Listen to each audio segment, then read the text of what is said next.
कौन कर गरम हाँ चिकेन सतेरे अनिल देखा गोटे मु झाड़ा पोछी दिए फुंकी दिए सतरे तमें आम केते कष्ट करछ ना ये 45 डिग्री गरम रे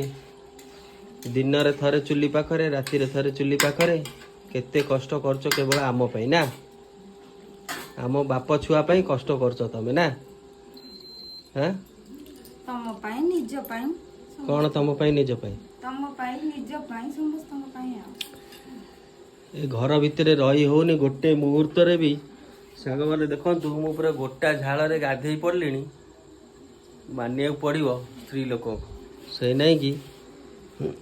स्त्री लोक माने बहुत कष्ट भोगन बासा आई चला पर